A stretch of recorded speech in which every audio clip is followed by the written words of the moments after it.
بسم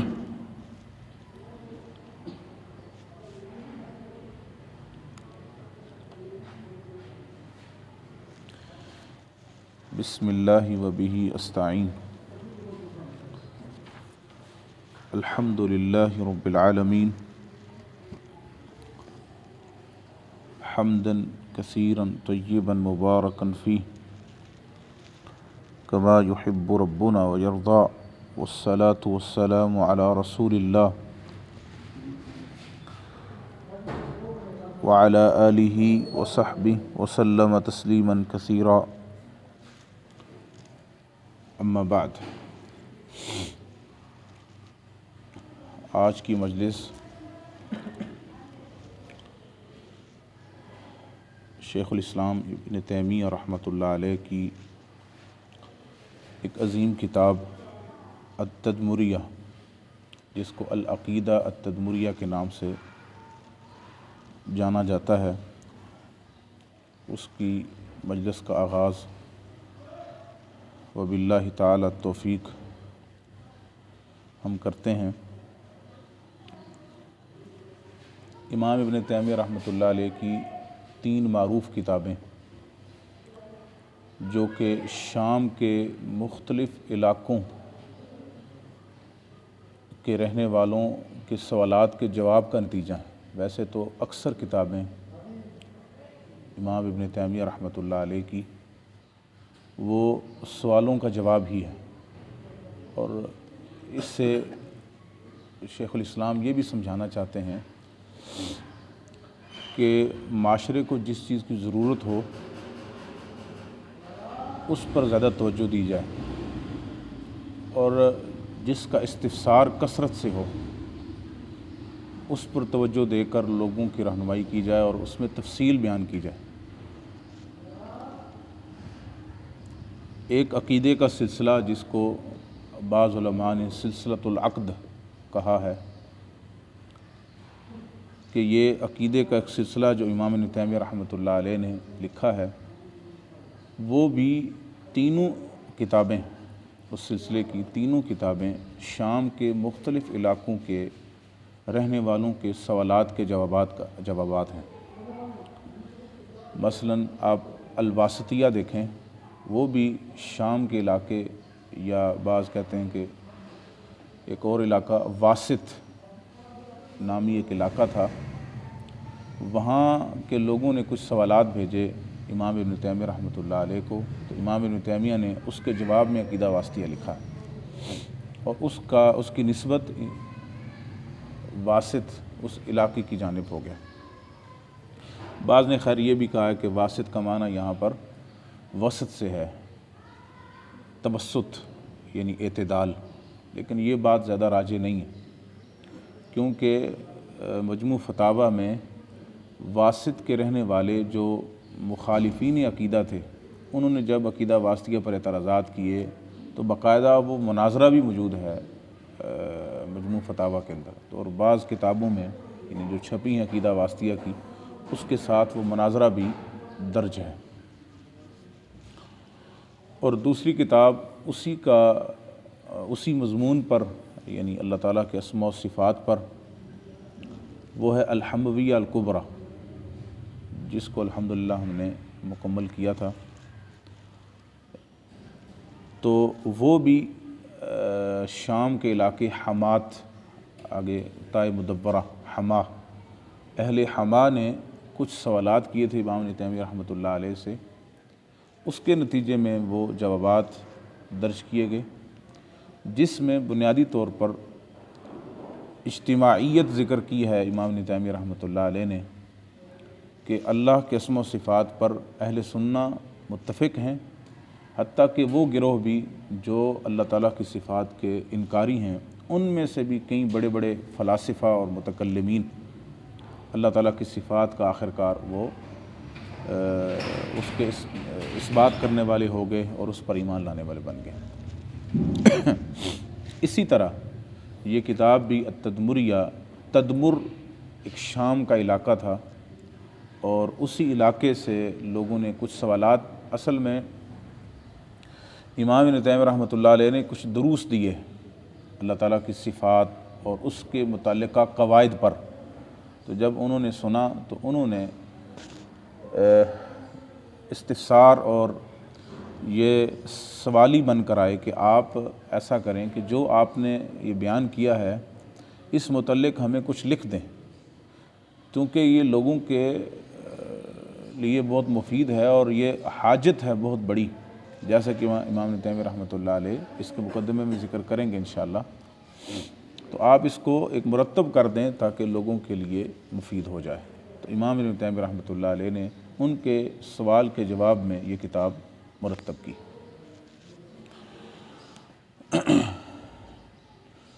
ویسے تو امام ابن تیمیہ رحمۃ اللہ علیہ کسی تعریف کے محتاج نہیں ہیں، لیکن میں انتہائی اختصار کے ساتھ، کیونکہ سفیان بن عیینہ رحمۃ اللہ علیہ کا قول ہے معجم ابن المقری میں بھی اور حلیۃ الاولیاء میں بھی اور بھی بہت سی کتابوں میں کہ عند ذکر الصالحین تنزل رحمہ، کہ نیک لوگوں کا تذکرہ جو ہے وہ رحمت کے نزول کا باعث ہوتا ہے۔ تو انشاءاللہ ہم امام ابن تیمیہ رحمۃ اللہ علیہ نہ صرف نیک ہیں بلکہ نیکوں کے بھی ائمہ میں سے ہیں، اور اللہ تعالیٰ نے ان کے ذریعے سے سلف صالحین کے عقائد کو ایک جگہ جمع کر دیا اور ایک خوبصورت پیرائے میں لوگوں تک پہنچا دیا۔ اللہ تعالیٰ نے گویا کہ شارح بھی انہیں بنایا اور سلف صالحین کے کلام کو قواعد کی شکل میں پیش کرنا اور پھر اس کی شروحات کرنا اور اس کو پھر دلائل سے مزین کرنا، یہ گویا کہ امام ابن تیمیہ رحمۃ اللہ علیہ نے سلف صالحین کے لیے ایک خادم کی حیثیت سے اور ان کے شارح، ان کے کلام کے شارح ہونے کے ناطے اور اس کی حیثیت سے لوگوں کے درمیان یہ بات بیان کی۔ ایک چیز جو مجھے ہمیشہ حیران کر دیتی ہے، خاص طور پہ شیخ الاسلام ابن تیمیہ رحمۃ اللہ علیہ کے متعلق، اگر آپ امام ابن تیمیہ رحمۃ اللہ علیہ کی کتابیں پڑھیں تو حتیٰ کہ بعض لوگ تو اس قدر غلو کی شکار ہوئے کہ اگر امام ابن تیمیہ رحمۃ اللہ علیہ صحابہ کے زمانے میں ہوتے تو سب سے افضل ہوتے، اور بعض نے تو یہ کہا کہ صحابہ کرام کے بعد سب سے بڑے عالم امام ابن تیمیہ ہیں۔ تو ان اقوال کو قبول نہیں کیا جا سکتا، لیکن ان اقوال سے امام ابن تیمیہ رحمۃ اللہ علیہ کی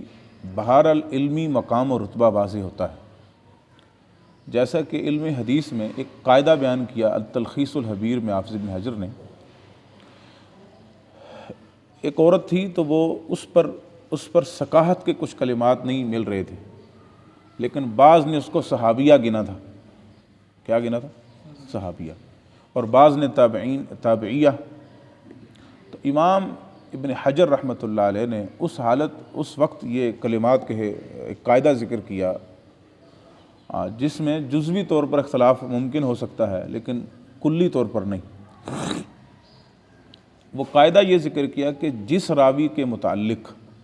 صحابی اور غیر صحابی میں اختلاف ہو جائے، صحابی ہونے اور غیر صحابی ہونے میں اختلاف ہو جائے اور اس کی ثقاہت کے کلمات نہ مل سکیں، تو وہ کم سے کم درجے میں ثقہ ہے، وہ صحابی ہو یا نہ ہو، کیونکہ ایک راوی میں اس میں ہی اختلاف ہے کہ وہ صحابی ہے یا نہیں، تو صحابی کلہم عدول۔ آپ سمجھ رہے بات؟ تو اسی طرح مسند احمد کے بارے میں یہ کہا گیا کہ کل حدیث لیس فی المسند، ہر وہ حدیث جو مسند میں نہیں ہے وہ حدیث ہی نہیں ہے۔ اب اس قول کو من و عن قبول نہیں کیا جا سکتا، لیکن جو اس اعتبارات کے اقوال ہوتے ہیں ان سے کلی انحراف بھی نہیں کیا جائے گا۔ اس کی وجہ یہ ہے کہ کچھ حیثیت ضرور ہے جس کی بنیاد پر ایسی بات کہی گئی، اس غلو کو آپ چھانٹ دیں گے لیکن اصل حقیقت اس کو قبول کریں گے۔ تو لہٰذا امام ابن تیمیہ رحمۃ اللہ علیہ کے بارے میں جو یہ باتیں کہی گئیں ان کے علم اور مقام اور رتبے پر بین دلیل ہیں، گو کہ ان اقوال کو قبول نہیں کیا جا سکتا۔ تو جو چیز مجھے حیران کر دیتی ہے وہ یہ کہ اگر آپ امام ابن تیمیہ رحمۃ اللہ علیہ کی کتابیں پڑھیں اور پھر ائمہ اور خاص طور پہ شاگردوں کی، ان کے تلامذہ کی جو ان کے حق میں مدح سرائی ہے وہ دیکھیں، اور ان کے ہم عصر لوگوں کی، مثلا امام مزی رحمۃ اللہ علیہ اپنے وقت کے امام گنے جاتے ہیں، اور امام ذہبی جن کی سب سے زیادہ تعریف ابن تیمیہ کی بھی بہت کرتے ہیں، لیکن علم حدیث میں جن سے بہت متاثر معلوم ہوتے ہیں وہ مزی رحمۃ اللہ علیہ۔ حافظ ابن کثیر رحمۃ اللہ علیہ کے سسر بھی ہیں، حافظ ابن کثیر رحمۃ اللہ علیہ کے سسر بھی، اور دو معروف کتابیں تحفۃ الاشراف اور تہذیب الکمال، معرکۃ الآراء کتابوں کے مؤلف بھی ہیں۔ فرماتے ہیں ما رأت عینا یا مثلہ، میری آنکھوں نے امام ابن تیمیہ جیسا نہیں دیکھا، ولا رأى مثل نفسہ، ولا رأى مثل نفسہ، انہوں نے اپنے جیسا بھی نہیں دیکھا ہوگا۔ تو یہ مدح سرائی، اور پھر ایک ایسے اجل عالم کی جانب سے جو خود بہت بڑے ایک حیثیت رکھتے ہیں، اور خاص طور پہ علم حدیث سے تعلق رکھنے والے، جو کسی کی تعریف اتنی جلدی نہیں کر پاتے۔ علم حدیث کا یعنی ایک تقاضا ہی یہ ہے کہ وہ اعتدال میں رکھتا ہے اور اتنی جلدی تعریف نہیں کر پاتے۔ اگر وہ یہ کہہ رہے ہیں تو اس سے آپ اندازہ لگائیں کہ ابن تیمیہ کا کیا مقام و مرتبہ ہوگا، اور جنہوں نے ابن تیمیہ کو پڑھا وہ متاثر ہوئے بغیر نہیں رہ سکے۔ شبلی نعمانی، مولانا شبلی نعمانی ایک عرصے تک امام ابن تیمیہ پر رد کرتے رہے، لیکن رد ایسے کرتے رہے کہ ان کی کتابوں کو پڑھا نہیں، بس رد کرتے رہے، لیکن جب کتابیں ان تک پہنچیں تو وہ غزالی اور رازی سے بھی بڑا عالم اپنے تئیں کا، غزالی کیا ہے اور رازی کیا ہے ابن تیمیہ کے مقابلے میں۔ حالانکہ رازی اور غزالی کا آپ مقام جانتے ہیں، یعنی ان کے اہل کے ہاں اور اہل متکلمین کے ہاں کس قدر رازی اور فخر الدین رازی اور ابو حامد غزالی کا جو مقام اور مرتبہ ہے وہ سب کسی سے پوشیدہ نہیں ہے، لیکن امام ابن تیمیہ رحمۃ اللہ علیہ کی تعریف کیے بغیر علامہ شبلی نعمانی نہیں رہ سکے۔ اس کے باوجود جو میں بات سمجھانا چاہ رہا ہوں، جو مجھے تعجب میں ڈالتی ہے، اور الحمدللہ آج تو دو لفظ کسی کو آ جائیں اور اس کا وہ قرآن سے کچھ اخذ کرنے لگ جائے اور استنباط کرنے کی صلاحیت اس میں آ جائے تو وہ جھٹک سے اپنے سے پہلے لوگوں کو کسی اعتبار میں نہیں لاتا، لیکن امام ابن تیمیہ رحمۃ اللہ علیہ کی کتابیں بھری پڑی ہیں، آپ کی عبارات اگر جمع کی جائیں نا سلف صالحین کی فضیلت میں اور ان کے فہم کی فضیلت میں اور ان پر اعتماد کی فضیلت میں اور اعتماد کے حق میں، تو شاید کہ ایک لمبی جو نا وہ قطاریں لگ جائیں یقین جانیں عبارات کی، کہ جو امام ابن تیمیہ رحمۃ اللہ علیہ کا اعتماد نظر آتا ہے اپنے سے پہلے، خاص طور پر پہلی 3 صدی ہجریوں پر جو اعتماد معلوم ہوتا ہے آپ حیران ہو جائیں، یعنی حالانکہ وہ خود اتنی حیثیت رکھتے تھے۔ میں آپ کو جیسے بتاؤں، مثلا ایک مثال دیتا ہوں،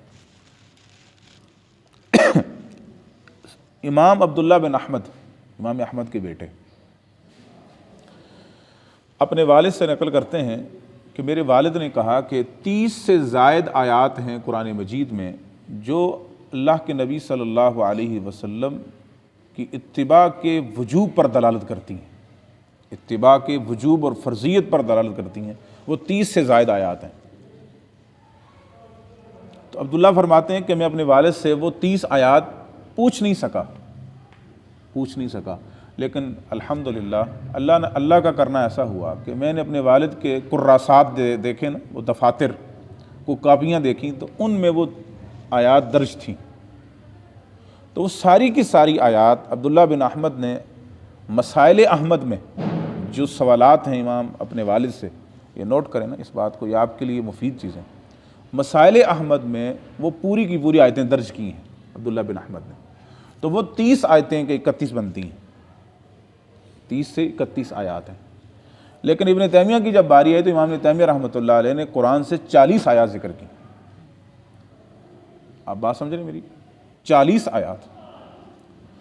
تو جو شخص یہ صلاحیت رکھتا ہے کہ وہ قرآن و سنت سے استنباط کر سکتا ہے اور شواہدات جمع کر سکتا ہے، یہاں پر میں جو اکثر بات میں ذکر کرتا ہوں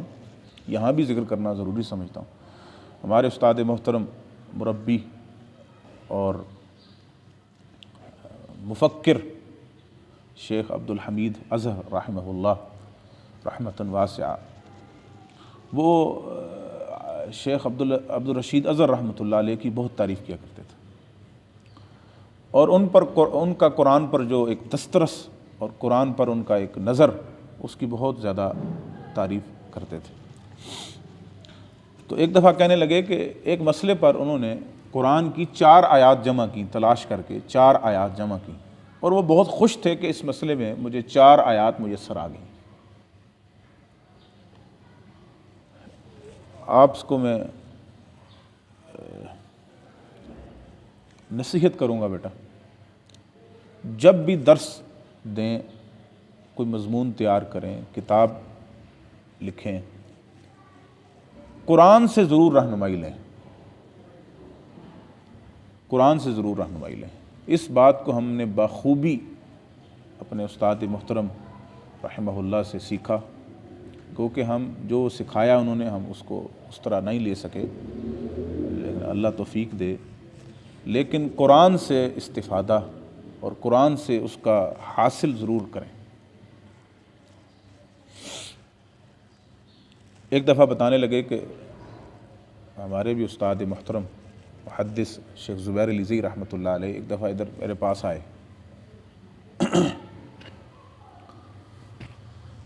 تو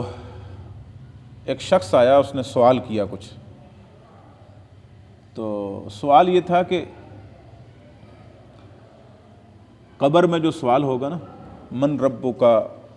من نبیک، ما دینک، اور ایک سوال بعض روایات میں آتا ہے ما تقول فی ھذا الرجل، فی ھذا الرجل۔ تو اس شخص کا سوال یہ تھا کہ فی ھذا الرجل، تو اس سے تو تقاضا، جو بریلوی حضرات اس سے استدلال کرتے ہیں، تقاضا تو یہ ہے کہ وہ سامنے شکل نظر آئے، یعنی اللہ کے نبی، جیسے وہ کہتا ہے نا ہر قبر میں اللہ کے نبی ہوں گے اور آئیں گے، اور وہ پوچھے گا ما تقول فی ھذا الرجل، تو کہتے ہیں میں نے اس کا جواب قرآن سے دیا، انہیں قرآن کی آیت سے بتایا کہ ضروری نہیں کہ فی ھذا الرجل سے مراد یہ ہو کہ وہ سامنے ہو۔ تو شیخ زبیر علیزی رحمۃ اللہ علیہ کہنے لگے کہ وہ چونکہ استاد بھی تھے، کہا شیخ صاحب ہم تو صحیح ابن حبان کی ایک حدیث پڑھتے تھے لوگوں کے سامنے، کہ اس میں وضاحت آئی ہے کہ وہ شخص جو تمہارے درمیان بعث فیکم کے الفاظ ہیں، جو تمہارے درمیان مبعوث کیا گیا، اس کے بارے میں تم کیا کہتے ہو؟ تو ہم وضاحت کرتے تھے، یعنی ایک حدیث کی دوسری حدیث کے ساتھ، تو آپ نے تو ہمیں تو یہ اندازہ ہی نہیں تھا کہ قرآن سے بھی یہ بات ثابت ہوتی ہے۔ تو قرآن کی حجت اور اس سے دلیل پکڑنا، حدیث کی بھی حجت واضح ہے الحمدللہ۔ اس کا معنی یہ نہیں ہے کہ حدیث کی حجت کوئی کمزور ہے، نہیں، یہ دونوں وحی ہیں، وحی الہی ہیں، لیکن قرآن سے دلیل کا پکڑنا اور پھر حدیث سے اس کی تائید لانا قویت حجت، جیسے امام شافعی رحمۃ اللہ علیہ کا جامع بیان علم و فضلہ کے اندر۔ تو کہتے ہیں کہ 4 آیات ڈاکٹر عبدالرشید اظہر رحمۃ اللہ علیہ نے جمع کی اور وہ اس پر بہت خوش تھے، لیکن جب امام ابن تیمیہ رحمۃ اللہ علیہ کو پڑھا تو اس مسئلے میں 31 آیات مجموع فتاویٰ میں تھی، 31، جہاں 4 اور کہاں 31۔ اس سے امام ابن تیمیہ رحمۃ اللہ علیہ کی وسعت علمی اور تباحر علمی آپ اس کا اندازہ لگائیں، لیکن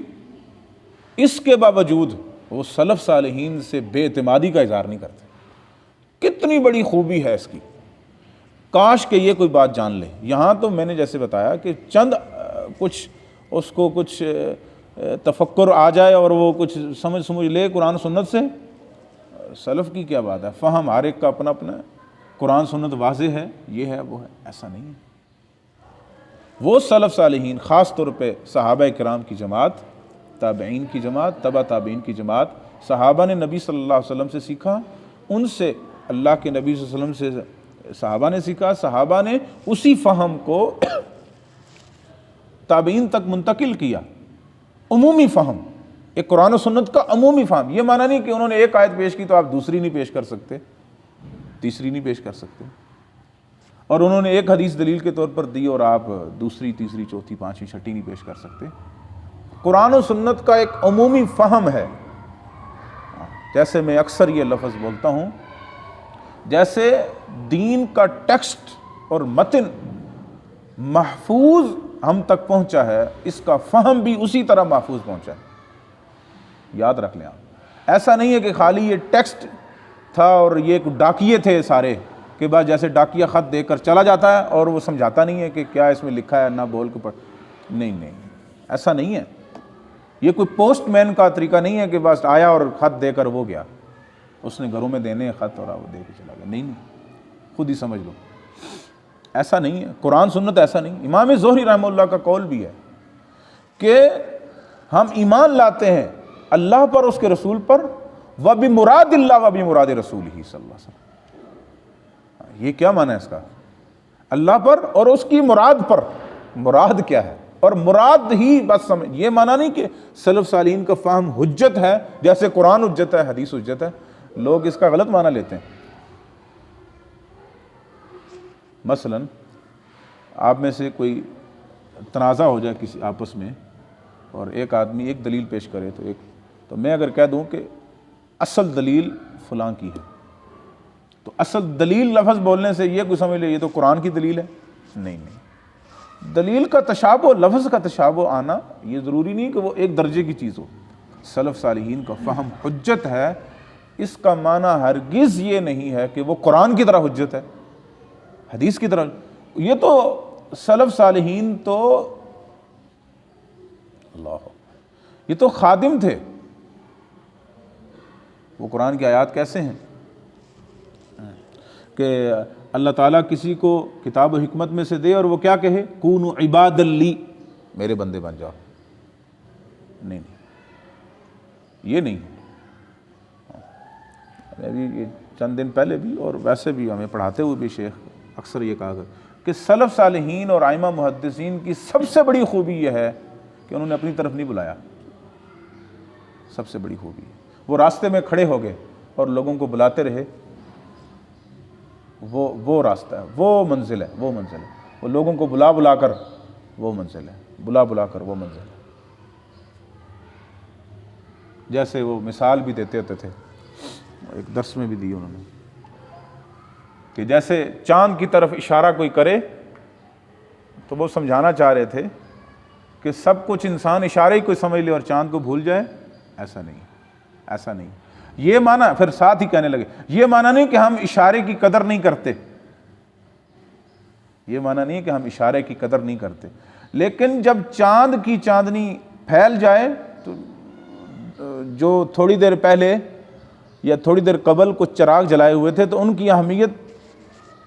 چھٹ جاتی ہے. مثلا ابھی سورج اگر نکلا ہے تو جتنی مرضی آپ جلائے ہوئے ہوں, اگر سورج نکل آئے تو پھر ان کی اہمیت, ان کی طرف کوئی بھی نہیں توجہ دیتا. بلکہ دن کو اگر موٹر سائیکل پر یا کوئی گاڑی پر یا کوئی لائٹ جلا کر جا رہا ہو تو فوری لوگ اشارہ کرتے ہیں کہ اس کو بند کر دیں. ایسا ہی ہے نا. تو لہٰذا امام ابن تیمیہ رحمۃ اللہ علیہ کی بلندی مقام کی جو سب سے بڑی دلیل میرے نزدیک ہے, ہر ایک کی اپنی اپنی ایک, امام ابن تیمیہ کے بارے میں ہر ایک نے اپنا اپنا لکھا اور سمجھا اور بیان کیا. میں اس چیز کو مجھے دھنگ کر دیا اور حیران ہو جاتا آدمی, اتنا بڑا, یعنی یہ جو میں مثال دے رہا ہوں یہ اوروں پر تو فٹ آ ہی سکتی ہوگی نا. یعنی متاخرین میں ان سے بڑا عالم کوئی نہیں نظر آتا تباہر علمی میں, اور اس کے باوجود وہ سلف صالحین پر اعتماد کرتے ہیں, سلف صالحین سے آگے نہیں بڑھتے. مثلا ایک مثال دیتا ہوں, ان اللہ خلق آدم علی صورتی، ان اللہ خلق آدم علی صورتی. اب یہاں ہا ضمیر کا مرجع کیا ہے؟ ہا ضمیر پیپر میں نے دیا تھا. اچھا، ہا ضمیر کا مرجع کیا ہے؟ اب امام ابن تیمیہ رحمۃ اللہ علیہ نے اب ایک بڑی تعداد اہل سنت کی بھی حتیٰ کہ متاثر ہوئی اور ہا ضمیر کو آدم علیہ الصلوۃ والسلام یا مضروب کی جانب اس کا مرجع بنایا. اور امام ابن خزیمہ کو پڑھیں آپ کتاب التوحید میں. کتاب التوحید بڑی شاندار کتاب ہے، اور جیسے میں کہتا ہوں کہ اگر اس میں دو باتیں نہ ہوں اس کا فہم صحیح لیتے ہوئے اس جیسی کتاب نہیں ہے. اس میں ایک یہ بھی بات، امام ابن خزیمہ آپ حیران ہو جائیں گے کہ ایک مرتب کتاب ہے وہ صحیح ابن خزیمہ کتاب التوحید،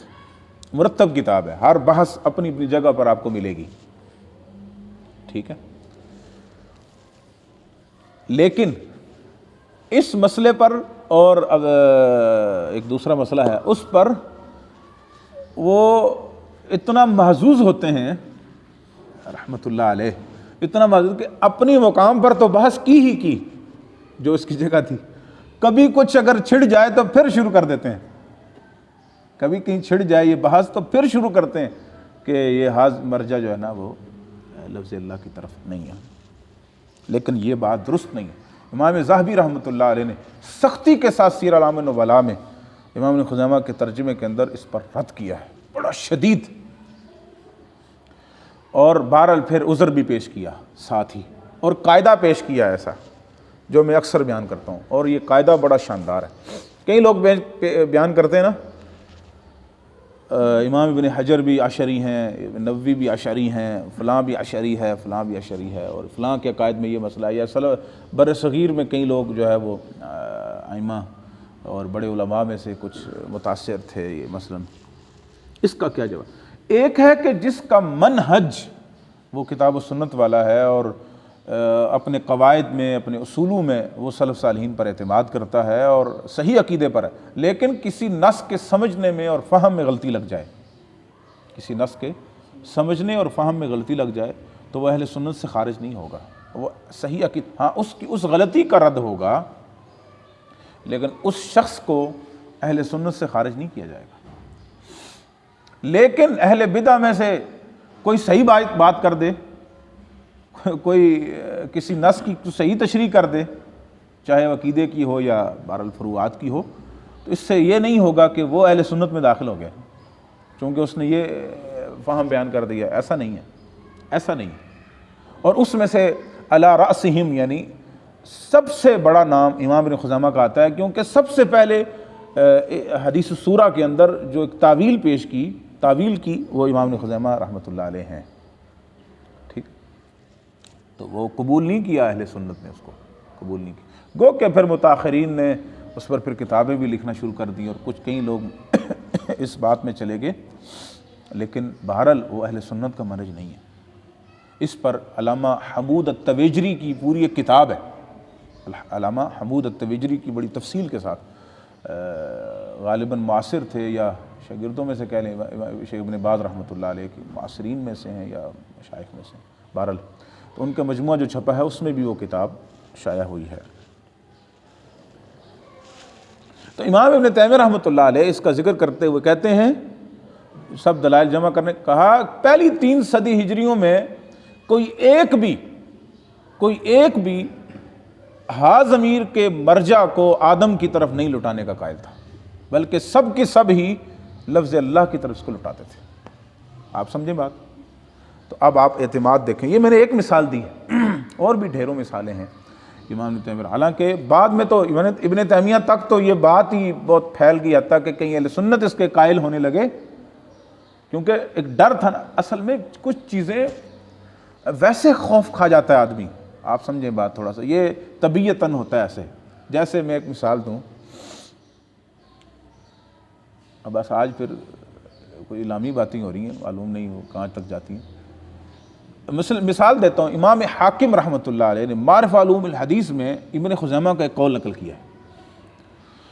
فرماتے ہیں کہ جو شخص من لم یقر،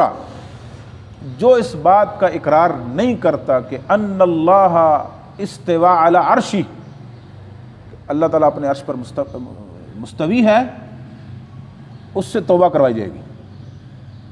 اس سے توبہ کروائی جائے گی۔ اگر وہ توبہ نہیں کرے گا الا فضرب عنقہ، اس کی گردن مار دی جائے گی، اس کی گردن اڑا دی جائے گی، اس کو مسلمانوں کے قبرستان میں دفن نہیں کیا جائے گا، اس کا جنازہ نہیں پڑھا جائے گا۔ معرف علوم الحدیث میں ابن خزیمہ رحمہ اللہ کا صریح قول ہے۔ آگے بات جو میں اصل میں جو خوف کی بات میں کر رہا ہوں اس طرف آتا ہوں۔ بسم اللہ۔ امام ذہبی رحمۃ اللہ علیہ سیر میں امام ابن خزیمہ رحمۃ اللہ علیہ کا ترجمہ لکھا اور اس میں یہ قول بھی لایا، یعنی جو حاکم رحمہ اللہ نے ذکر کیا۔ اچھا، تو وہ قول نقل کرنے کے بعد فرماتے ہیں کہ بعد کی نفوس اس قول کے حمل سے خوف کھا گئی۔ اللہ اکبر، ایسے ہی ہے نا، خوف کھا گئی۔ یہ کیسے ہوگا؟ آج تو آپ معاشرے میں نکلیں تو ہر دوسرا نہیں تو تیسرا شخص اللہ کو ہر جگہ مانتا ہے۔ اب تو بہت تبدیلی آ گئی، کچھ عرصہ قبل آپ جائیں تو کیا حالات تھے۔ تو کچھ چیزیں اور اس کے حمل سے بہرحال طبیعتیں خوف کھا جاتی ہیں، مطلب اس کی شدت، بظاہر شدت، یا ایسا بھی ہو سکتا ہے معاشرے کی شدت کی بنیاد پر بھی ایسا ہو جاتا ہے، معاشرہ قبول نہیں کر پاتا اس کو، اور اس میں وہ جیسے حجاج بن یوسف کا زمانہ تھا، صحابہ کرام کہیں اپنے الفاظ میں توریہ کیا کرتے تھے، الفاظ میں اعراب مفعول کی بجائے فاعل پڑھا کرتے تھے۔ اس کی کئی مثالیں وہ کبھی تو کہنے کا مقصد یہ ہے کہ طبیعتیں اس کو تحمل کرنے کی وہ نہیں ہوتی، تو اس وجہ سے وہ خوف کھاتے ہوئے بھی بعض دفعہ، اور بعض دفعہ ایسا بھی ہوتا ہے چونکہ اللہ تعالیٰ کی صفات خالص غیبی معاملہ ہے اور اس پر ایمان خالص غیبی معاملہ ہے، اور انسان چاہتا ہے کہ مجھے لاجک ملے، انسان کی فطرت ہے نا، انسان چاہتا ہے کہ مجھے جو ہے وہ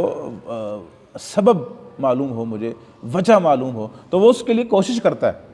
جب وہ کوشش کرتا ہے تو وہ ڈر جاتا ہے کہ یہ کیسے میں عقیدہ اپناؤں۔ ہاں جی، مثال کے طور پر امام بخاری رحمۃ اللہ علیہ نے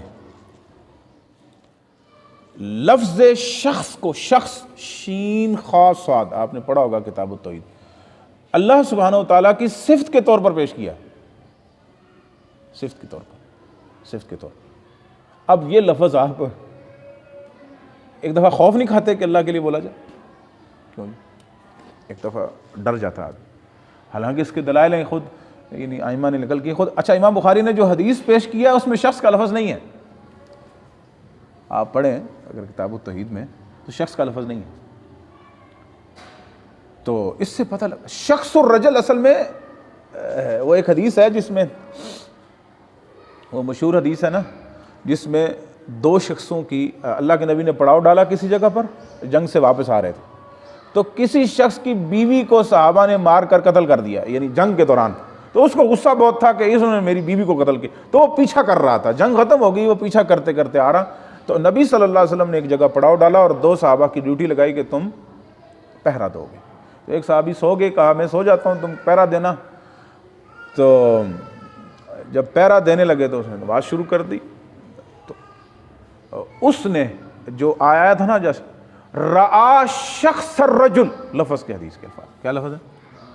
حالانکہ شخص تو انسان کو بھی کہتے ہیں نا، لیکن رآ شخص الرجل، اس نے آدمی کا کوئی شائبہ، جس طرح نے کوئی چیز دیکھی کہ یار کوئی ادھر لگتا ہے کوئی آدمی، اندھیرا تھا نا، کوئی لگتا ہے کہ یہاں کوئی، تو اس نے اسی اندھیرے میں جب شخص الرجل دیکھا تو اس نے اندھیرے میں تیر چلانا شروع کر دیا۔ ابن خزیمہ میں یہ الفاظ موجود ہیں، صحیح ابن خزیمہ میں، تو اس سے پتہ لگا لا الہ الا اللہ۔ تو بعض چیز، یہ میں ان چیزوں پر ابھی بحث نہیں کر رہا ہوں، ان صفات پر، وہ یہ الگ ایک موضوعات ہیں اور الگ ایک بہرحال وقت درکار ہے،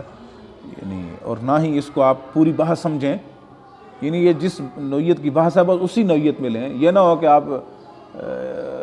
لفظ شخص پر بحث شروع کر دیں، وہ بہرحال ایک متقاضی ہے ایک مجلس کی اور اس کے اوپر بات کرنے کی انشاءاللہ، وباللہ تعالیٰ توفیق۔ لیکن میں سمجھانا چاہتا ہوں کہ بعض دفعہ طبیعتیں نفور کر جاتی ہیں کسی چیز کو قبول کرنے پر، لیکن یہ طبیعتوں کا نفور اس بات کا تقاضا نہیں ہو سکتا کہ اللہ تعالیٰ کی صفات میں تعویل کی جائے یا اللہ تعالیٰ کی صفات کو قبول نہ کیا جائے۔ بہرحال اس کی ایک شرح ہوگی، ایک تشریح ہوگی، اس کو قبول کیا جائے۔ مثال ایک دوسری نوعیت سے میں مثال دے رہا ہوں۔ مجاہد بن جبر رحمہ اللہ کا قول ہے، کتاب السنہ میں ابن ابی عاصم، عبداللہ بن احمد نے بھی، اور مطلب عقیدے کی تقریباً کتابوں میں ہے کہ قیامت کے دن اللہ تعالیٰ نبی صلی اللہ علیہ وسلم کو اپنے ساتھ عرش پر بٹھائے گا۔ یہ ایک دوسرے ناحیے سے اس کی شرح ہے، یعنی دوسرے ناحیے سے اس کی ایک وضاحت ہے۔ اب اس میں دو بڑے گروہ بنے۔ حنابلہ تو اس کو جہمی کہتے ہیں جو اس اثر کو نہیں مانتا،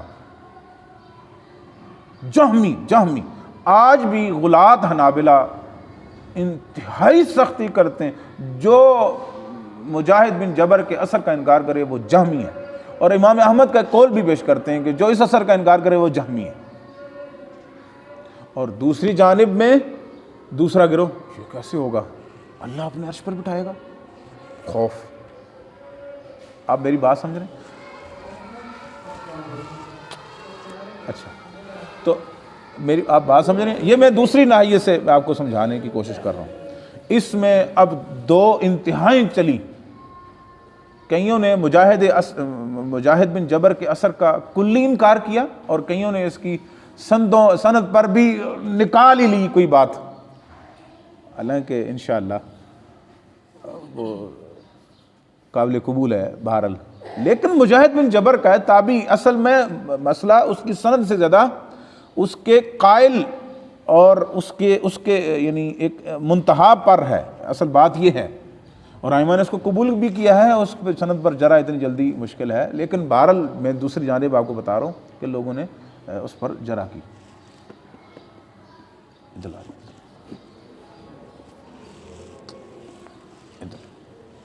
ٹھنڈ ہوگی نا، ادھر بیٹھو ادھر۔ اچھا، تو دوسری جانب یعنی انکار کرنے والوں نے اس کی سند پر بھی انکار کیا، لیکن مجھے خوشی ہوئی سب سے پہلے اس بات کو شیخ عبد الرحمن بن ناصر البراق، اور پھر بعد میں نے شیخ صالح بن عبد العزیز آل شیخ حفظہم اللہ ان کے کلام میں، اور یہ بہت مضبوط کلام ہے، کہ ائمہ نے جو اس اثر کو قبول کیا ہے وہ اس لیے نہیں کہ واقعتاً اللہ تعالیٰ قیامت کے دن عرش پر اللہ کے نبی کو بٹھائے گا، اس کا معنی یہ ہے کہ سلف صالحین، آپ نے عقیدۃ السلف و اصحاب الحدیث پڑھی نا، اس میں کئی ضعیف روایات بھی درج تھیں، مثلا 15 شعبان کے متعلق روایات اس میں درج ہیں صابون، حالانکہ ائمہ نے اس پر کلام کیا ہے۔ میں نے اس وقت یہ آپ کو ایک قاعدہ ذکر کیا تھا کہ ائمہ سلف اصل دلائل پیش کرنے کے بعد اس کے ضمن میں اگر ضعیف روایت لائی جاتی، یہ امام بخاری کا بھی منہج ہے، میں نے وہاں پر یہ بھی ذکر کیا تھا آپ کو کہ اصل دلائل کو پیش کرنے کے بعد ضعیف دلائل جو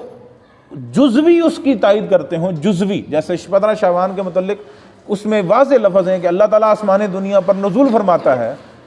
15 شعبان، تو اصل نزول کا اس بات ہے، نہ کہ وہ 15 شعبان اور وہ رات اور وہ ساری چیزوں کا اس بات ہے۔ یہ منہج ہے محدثین کا، اس کا جو نہیں سمجھ سکا فقد حرم، سمجھائی بات؟ تو کہنے کی بات یہ ہے کہ جب اصل دلائل موجود ہوں تو اس کے ضمن میں ایسے دلائل کہ جن سے تم، مثلا یہی وجہ ہے آج اہل حدیث بطور دلیل کے یہ پیش کرتے ہیں، الزامی دلیل کے، یعنی جو دوسرے لوگ جو 15 شعبان کو شب برات مناتے ہیں، کہ تم تو اللہ کے نزول کے بھی قائل نہیں ہو، تو اس حدیث کو جو تم پیش کرتے ہیں اس میں تو نزول کا ذکر ہے، نہیں سمجھ؟ تو یہ اصل میں سلف صالحین پہلے پیش کر چکے ہیں ان دلائل کو، اور امام بخاری جز رفع یدین میں آپ دیکھ لیں، بڑی نرمی معلوم کرتے ہیں، نرمی معلوم ہوتی ہے ان کی، یعنی کئی جگہوں میں وہ نرمی کرتے ہیں، اور اسی پر اکتفا بعض دفعہ کر دیتے ہیں، حالانکہ سند پر بحث نہیں کرتے امام بخاری رحمۃ اللہ علیہ، کیونکہ جس زمانے میں وہ کتابیں لکھ رہے ہوتے ہیں تو وہ،